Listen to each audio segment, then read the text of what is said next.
First contact and warning. The massive Kraxan warship emerged from hyperspace like a predatory beast, its crystalline hull catching starlight in patterns that reminded observers of ancient sea creatures. Supreme Commander Vextar stood on the bridge, their four eyes fixed on the holographic display showing their latest target, a small agricultural world called Haven 3, currently housing refugees from 3 different species. What made this otherwise insignificant world interesting was the small orbital station bearing the flag of Earth, a planet Vextar had only recently learned about. The humans had somehow positioned themselves as protectors of various refugee species across this sector of space, despite being centuries behind the Kraxan Empire in technological development. Display the message again, Vextar commanded, their secondary arms tapping rhythmically against their command chair. The holographic screen flickered to life, showing the simple text transmission they'd received when their scout ships first approached the system. This world and its inhabitants are under Earth's protection. Do not approach. This is not a negotiation. A ripple of amusement passed through Vextar's chromatophores, turning their usually silver skin a shade of amused purple. The Kraxan Empire had spent millennia perfecting the art of war, developing technologies that could shatter planets and bend space itself. Their smallest scout ship carried enough firepower to level a continent. And here were these humans, barely able to achieve faster-than-light travel, presuming to issue warnings. Signal the human station, Vextar ordered. Let's see what these self-appointed guardians have to say for themselves. The response was immediate. A human appeared on the screen, surprisingly similar to Kraxan young with their bilateral symmetry and limited appendages. The human wore a simple blue uniform with minimal ornamentation. "I am Captain Sarah Chen of the Earth Protection Force," she said, her voice calm and steady. "Your forces are approaching a protected world. Please alter course." Vextar's skin rippled with dark amusement. "I am Supreme Commander Vextar of the Kraxan Empire. We have come to rehabilitate this world's inhabitants. The species here have rejected our previous offers of incorporation into the Empire. Such rejection cannot stand. The inhabitants of Haven 3 have requested and received Earth's protection." Captain Chen replied, her expression unchanged. "We don't recognize your authority here, Commander. Leave this system." Vextar leaned forward, all 4 eyes narrowing. "You cannot possibly hope to stand against us, human. Your station is armed with primitive kinetic weapons and basic shield technology. We could destroy it with a single shot." "That's true," Chen acknowledged, surprising Vextar with her candor. "But I don't think you understand. This isn't a military standoff. Commander, this is a warning, one given out of courtesy and respect for life. Leave. Now." The Supreme Commander's skin flushed deep crimson with anger. "You dare threaten the Kraxan Empire? We who have conquered 1,000 worlds. We who have broken species far more advanced than yours." "Not a threat," Chen corrected. "A prediction. The consequences of attacking this world, or any other under our protection, would be severe. We've studied your history, Commander. You've never encountered anything like us." Vextar's lieutenant, a younger Kraxan named Zixel, approached the command chair. "Supreme Commander, our analysis of their station shows no signs of advanced weapons or defense systems. They appear to have minimal crew complement and only basic shielding." "Of course they do," Vextar replied, skin now showing patterns of confident gold. "They are primitive, deluded creatures who have somehow convinced themselves they can play at being galactic protectors." They turned back to the screen. "Captain Chen, I will give you one opportunity to evacuate your station before we demonstrate why the Kraxan Empire has ruled this sector for 10,000 years." Chen's expression remained unchanged, but something in her eyes, was it pity, made Vextar's skin ripple with unease. "You're making a mistake," she said simply. "One final time. Leave this system." Vextar cut the transmission with a gesture. "Target their station. A single shot from our primary cannon should be sufficient demonstration." The massive warship's crystal spine began to glow as energy gathered for the shot. On the human station, Captain Chen watched the buildup with calm eyes and touched a small communication device on her wrist. "They've made their choice," she said quietly. "Activate the Horizon Protocol." The Kraxan warship's sensors registered a sudden, massive energy spike, not from the station, but from seemingly empty space all around them. Before Vextar could process this information, reality itself seemed to twist. The stars blurred, and for a moment, the bridge crew experienced the nauseating sensation of being in multiple places at once. When their senses cleared, they found themselves surrounded by a sphere of small black objects, each no larger than a human shuttle. The objects pulsed with an energy signature unlike anything in the Kraxan database. "What are these?" Vextar demanded, their skin now pale with concern. "Why didn't we detect them before?" "Unknown," Supreme Commander Zixel reported, their own skin showing patterns of confusion and fear. "They appear to be generating some form of space-time distortion." Captain Chen's voice came through their communication system, though they hadn't activated it. "Those are Horizon anchors, Commander. They create localized bubbles of altered space-time. Your weapons, your shields, even your FTL drives operate on principles that simply don't work within their influence. You're currently trapped in a pocket of space where the Kraxan Empire's technological advantages mean nothing." For the first time in their long military career, Supreme Commander Vextar felt true fear. Impossible. No species has mastered space-time manipulation on this scale. "As I said," Chen replied, that same hint of pity in her voice, "you've never encountered anything like us. Humans didn't advance along the same technological path as most species. We didn't focus on bigger weapons or stronger shields. We looked for the loopholes in reality itself, and we found them." Around the Kraxan warship, the Horizon anchors pulsed in perfect synchronization. Vextar watched in horror as their vessel's crystalline hull began to phase in and out of normal space. "This is your final warning, Commander," Chen said. "The next time you or any other Kraxan force approaches a human-protected world, we won't be so gentle. Somewhere in your empire's 10,000 years of conquest, you forgot that true strength isn't about having the biggest weapons. It's about knowing when not to use them." The Horizon anchors pulsed one final time, and the Kraxan warship found itself back in normal space, 50 light-years from Haven 3. As Vextar stared at the unfamiliar star patterns, their skin cycling through patterns of fear, rage, and disbelief, they realized that the galaxy had suddenly become a much more complicated place. The humans hadn't just issued a warning. They'd demonstrated why it should be heeded. And somewhere in the vast darkness of space, Captain Sarah Chen was already sending a message to Earth Command.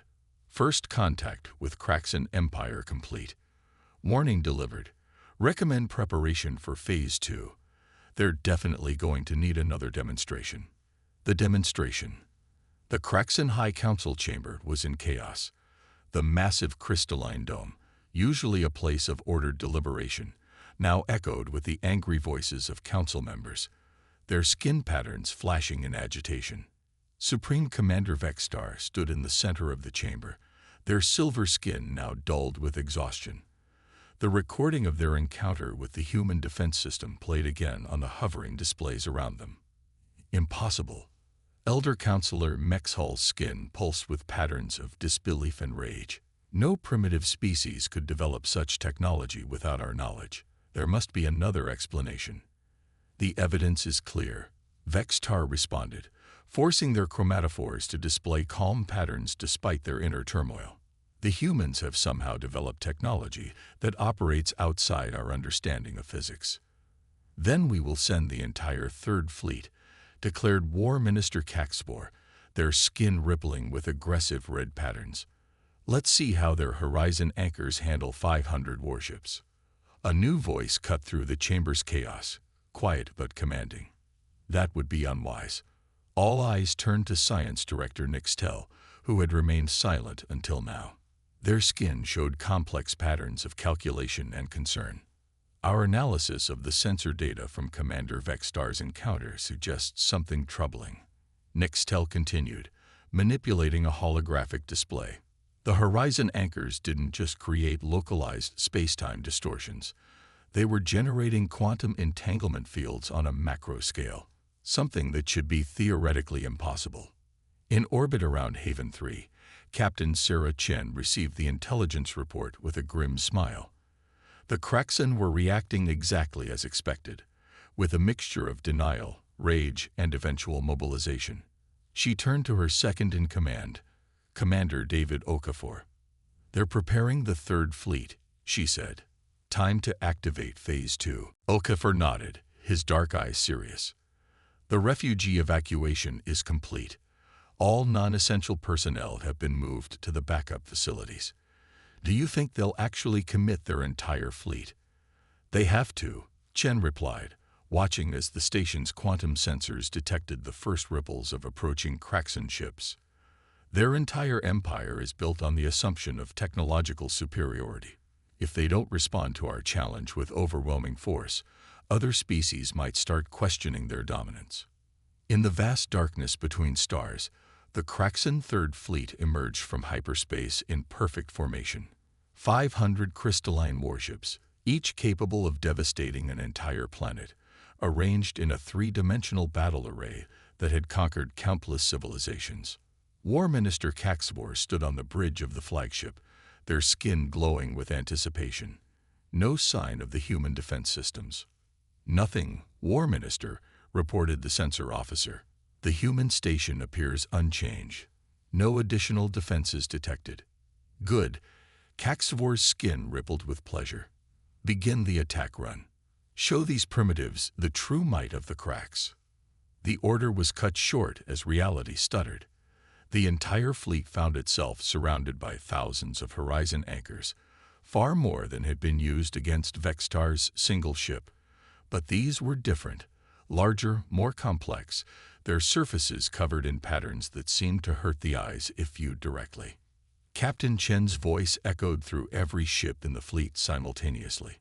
"The horizon anchors you encountered before were our basic model. These are our Mark IS. They don't just isolate you from normal spacetime. They can actively manipulate it. Would you like a demonstration?" Before Caxvor could respond, the space between the Kraxen ships began to fold. It was as if someone had taken the fabric of reality and begun origami with it. Ships that had been kilometers apart suddenly found themselves occupying the same space, not colliding, but existing in a quantum superposition that shouldn't have been possible. "Fascinating, isn't it?" Chen's voice continued, calm and professional. "We discovered that spacetime isn't actually continuous. It has creases, folds, places where the rules we think we understand break down. Your empire spent millennia building bigger weapons. We spent that time learning how to slip between the cracks in reality." On the flagship's bridge, Caxvor watched in horror as their mighty fleet was transformed into a quantum artwork. Ships existed in multiple places simultaneously. Crews experienced time at different rates, and the very concept of distance seemed to lose meaning. "Stop this," they demanded, their skin now pale with terror. "This violates every law of physics." "No," Chen replied. "It just violates the laws of physics you know about. There are others.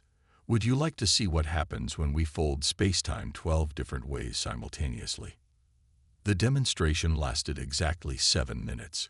When it was over, the Third Fleet found itself scattered across 50 different star systems, their crews shaken but unharmed. The message was clear. The Kraxen Empire's technological superiority was an illusion. Back on Haven 3's orbital station, Chen watched the quantum sensor readings with satisfaction. "Send the follow-up message," she ordered. Throughout the Kraxen Empire, on every communication channel, in every command center and council chamber, the same text appeared. "This was demonstration 2. There will not be a third. The species under our protection are not yours to conquer. The universe is larger and stranger than you imagine, and humanity has learned to swim in its deeper waters. Choose carefully what you do next." In the High Council chamber, Supreme Commander Vextar watched the message appear and felt their worldview shift fundamentally. The Kraxan Empire had ruled through force and fear, believing their technology made them invincible. Now they faced a species that didn't just have better technology. They had different technology, operating on principles that made the Kraxans' greatest weapons irrelevant. Science Director Nixtel's voice cut through the stunned silence. Perhaps, they said, their skin showing patterns of intense curiosity. It's time we considered a different approach to galactic diplomacy. As the Council erupted into fresh debate, a small message appeared on Captain Chen's private channel. It was from Earth Command, and contained only 4 words. Phase 3 may be unnecessary. Chen smiled. Sometimes the best victories were won without firing a shot, or in this case, by showing that you could do things your opponent didn't even understand were possible. Pride before the fall. In the depths of Kraxan space, on a world shrouded in perpetual storms, Emperor Zexthor received the reports of their empire's humiliation with uncharacteristic silence. The Emperor's crystalline throne room, usually shimmering with the reflected light of 1,000 bioluminescent decorations, had grown dark, matching their mood. So, they finally spoke, their skin displaying complex patterns of rage and calculation. These humans think they can make the Kraxan Empire dance to their tune. Their inner circle remained silent, their own skin patterns muted with fear. Science Director Nixtel stepped forward, their movements careful. Emperor, our analysis suggests their technology operates on principles we barely comprehend. The horizon anchors appear too. I don't want theories. Zexthor's skin flashed crimson. I want solutions. We are the Kraxan Empire. We have ruled the stars for 10,000 years. We will not be humbled by primitives who barely understand stellar travel. But even as the Emperor raged, humanity's influence was spreading.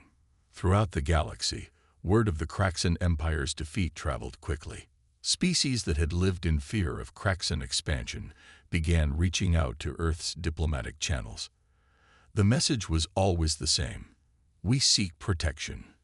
On Earth's primary diplomatic station, the Bridge, Ambassador Mary Santos watched the incoming requests with a mixture of satisfaction and concern.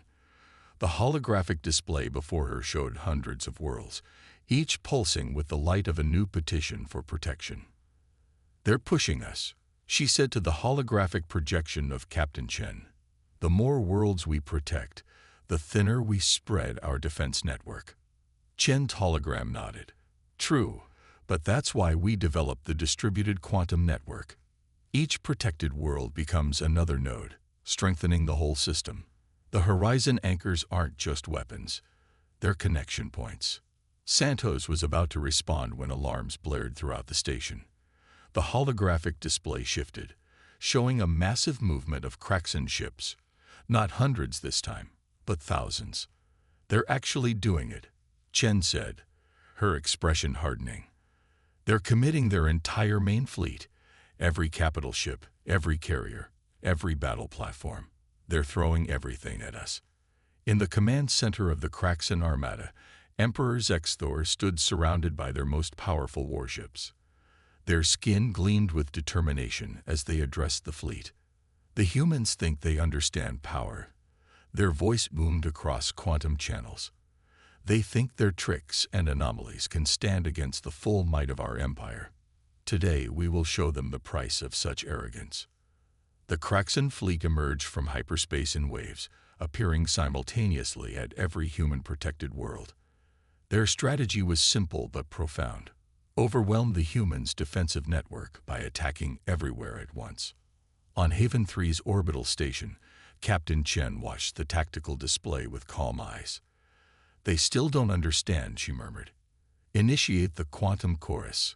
Across human-protected space, thousands of horizon anchors activated simultaneously.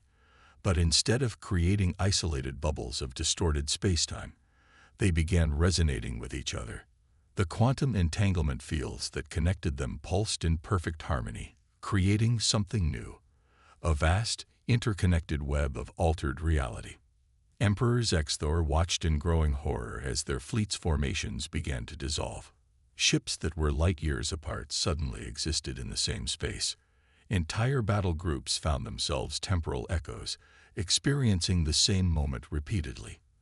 The carefully planned attack dissolved into quantum chaos. Fascinating, isn't it? Chen's voice echoed through every Kraxan ship simultaneously. When we first discovered quantum folding, we thought it was just a way to bend space and time. But it's more than that. It's a way to connect things. Ships, planets, people. Every world under our protection isn't just defended by us. They're part of us. The quantum chorus reached its crescendo. Throughout human-protected space, reality rippled like a pond disturbed by rain. The Kraxan fleet, the mightiest armada ever assembled, found itself caught in a dance of quantum harmonics that reduced their carefully planned assault to abstract art. Your empire is built on domination, Chen continued, her voice carrying not just through communication systems, but through the quantum resonance itself. Ours is built on connection. Every world you threatened, every species you tried to conquer, they're not just our allies now. They're nodes in our network, making it stronger, more complex, more beautiful. In the crystalline throne room, Emperor Xthor watched their fleet's destruction with skin gone pale and motionless. Their mighty armada wasn't just being defeated, it was being transformed into a demonstration of their own limitations. The quantum chorus lasted exactly 17 minutes. When it ended, the Kraxan fleet found itself reorganized with mathematical precision. Every ship was intact, every crew member unharmed, but they were arranged in a vast, three-dimensional pattern around their own capital world. A pattern that, when viewed from above, formed a simple message in Kraxan script. Power isn't about control. It's about connection. As the Emperor stared at the message their own fleet had been forced to create, Ambassador Santos opened a direct channel to the throne room. Emperor Xthor, she said, her voice firm but not unkind, we would like to discuss the future of our species' relationship, not as conqueror and conquered, but as civilizations that might learn from each other. Your empire has much to teach about persistence and organization. Perhaps we have something to share about the true nature of reality and power. In the silence that followed, the galaxy held its breath, waiting to see if 10,000 years of pride could bend before this new understanding of power. And in the quantum network that now connected hundreds of worlds, countless species waited to see if humanity's promise of protection would lead to something even greater, a new way of existing among the stars. The hidden truth. Deep within Earth's Quantum Research Center, buried beneath the Antarctic ice, Dr. Maya Patel stood before the original Horizon Anchor prototype. The device, barely larger than a coffee table, looked deceptively simple, a black crystalline structure that seemed to absorb light rather than reflect it. "You want to tell them everything?" she asked, looking at the holographic projections of Captain Chen and Ambassador Santos. "Are we sure that's wise?" The question hung in the quantum-encrypted air as memories of humanity's greatest discovery played through her mind. 20 years ago, a seemingly failed experiment in quantum computing had revealed something extraordinary. Reality had seams, and those seams could be manipulated. "They need to understand," Santos replied, her hologram flickering slightly with quantum interference. "The Kraxan Empire is at a crossroads. What they learn today could reshape their entire civilization." In the crystalline conference chamber of the Kraxan capital world, Emperor Xthor sat with their inner council, their skin patterns showing complex emotions as they waited for the human delegation. The room had been specifically modified to accommodate quantum communication, allowing for direct interaction with Earth's representatives. Dr. Patel's hologram materialized in the center of the chamber, along with Chen and Santos. The Kraxan leader's skin rippled with surprise. They had expected a formal diplomatic delegation, not a scientist flanked by a military captain and an ambassador. "Your empire," Dr. Patel began without preamble, "has achieved remarkable things through the mastery of conventional physics. You've bent matter and energy to your will, created weapons that can shatter planets, and drives that can pierce the void between stars. But you never looked beyond the obvious. She gestured, and a holographic representation of the quantum realm appeared around them. 20 years ago, we discovered something by accident. We found that reality isn't what we thought it was. It's not a smooth continuum of space and time. It's more like fabric. And like fabric, it has weave and weft. It has patterns. Most importantly, it has gaps. The Emperor's skin showed patterns of intense interest despite their attempt to remain neutral. Gaps in reality itself. Exactly, Patel continued. Your civilization built its power by manipulating what exists within reality. We learned to step between its threads. The holographic display shifted, showing the quantum structure of spacetime at levels even the Kraxan had never observed. The horizon anchors aren't weapons, Captain Chen added. They're tools for accessing these gaps, these spaces between spaces. When we say we protect our allies, we don't mean through force. We literally fold them into these secure pockets of reality. Science Director Nixtel moved forward, their skin showing patterns of scientific excitement they couldn't contain. This is why our sensors couldn't detect your defenses. They weren't searching in the right dimensions. Correct, Dr. Petal smiled. But here's the truly remarkable part. These gaps aren't just empty spaces. They're connected. Everything in our universe is fundamentally entangled through these quantum seams. Your empire spent millennia building walls between worlds. We discovered that those walls don't actually exist. Ambassador Santos stepped forward. This is why we're sharing this with you now. Your empire stands at a crucial juncture. You can continue trying to dominate through force, fighting against the very nature of reality itself. Or you can learn to work with it, to understand that power comes from connection, not control. Emperor Zexthor's skin displayed complex patterns never before seen in Kraxan history, a mixture of humility, curiosity, and something like hope. You're offering to share this knowledge. We're offering to share everything, Santos replied. But there's a condition. This knowledge, this understanding, it can't be used for conquest. The quantum realm rejects dominance. The more you try to control it, the more it slips away. That's not a limitation we imposed. It's the fundamental nature of reality itself. Dr. Patel manipulated the holographic display again, showing how the quantum network connected human-protected worlds. Each world in our alliance strengthens the whole, not through military might or technological superiority, but through quantum resonance. The more connections we form, the more stable and powerful the network becomes. The Emperor's skin shifted through patterns of deep thought. Our entire civilization is built on the principle of strength through conquest. You're suggesting we abandon 10,000 years of history? No, Chen interjected. We're suggesting you evolve. Imagine turning your empire's vast knowledge and organizational skills toward understanding the quantum realm. Imagine your worlds connected not by fear and domination, but by the very fabric of reality itself. In the silence that followed, Dr. Petal brought up one final holographic image, the original experiment that had revealed the quantum seams. 20 years ago, we made this discovery by accident. We weren't looking for power or weapons. We were trying to understand the universe. In doing so, we found something greater than conquest. We found connection. The Emperor rose, their skin now showing a pattern that no Kraxan had ever displayed before. A combination of surrender and enlightenment. Show us, they said simply. Show us everything.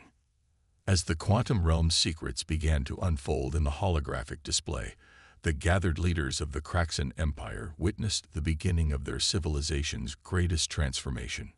They had spent millennia conquering the stars, only to discover that the true path to power lay in understanding the spaces between them.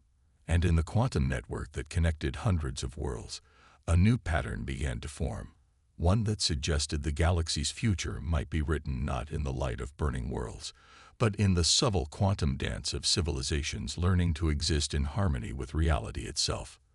A new understanding.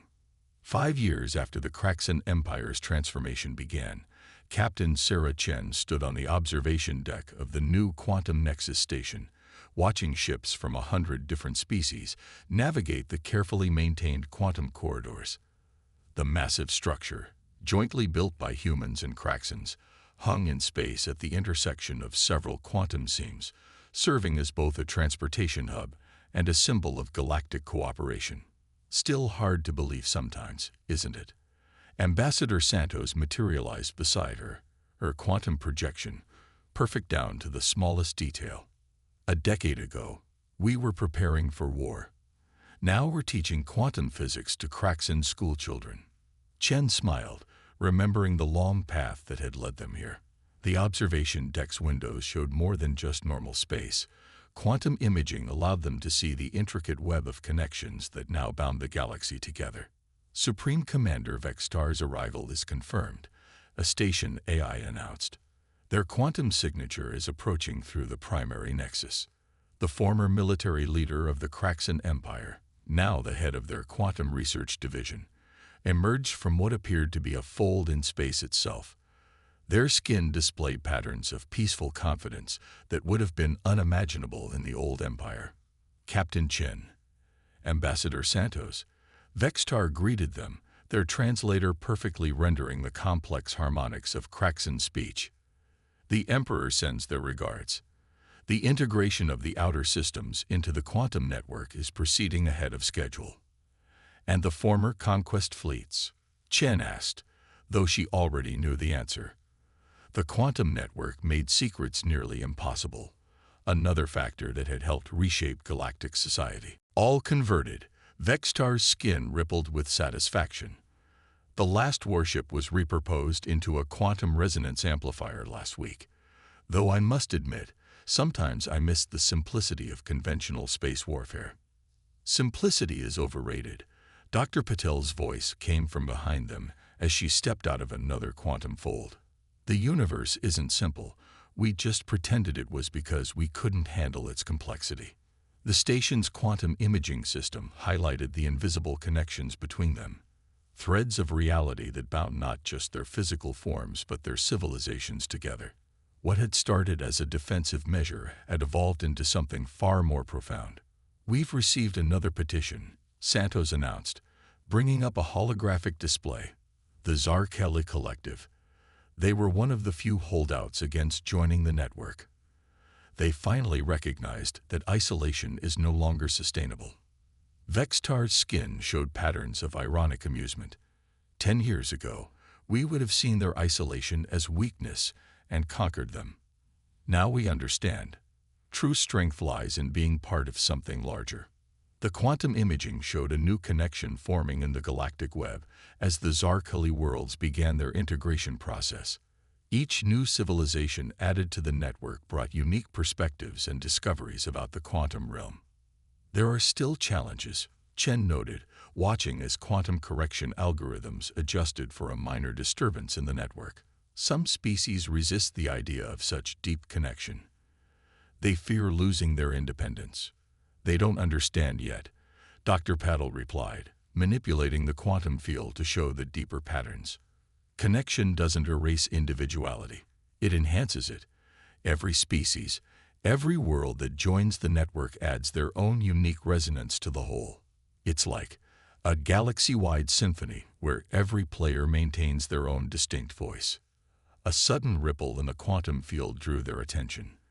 The station's sensors detected a massive surge of energy from deep space, the kind that once would have signaled an invasion fleet. But now, the network simply absorbed and redistributed the energy, turning potential destruction into harmony. That's the real difference, Vextar observed, their skin displaying patterns of deep understanding. The old empire would have seen that surge as a weapon to be harnessed. Now we see it as energy to be balanced, integrated, made part of the greater whole. Ambassador Santos nodded.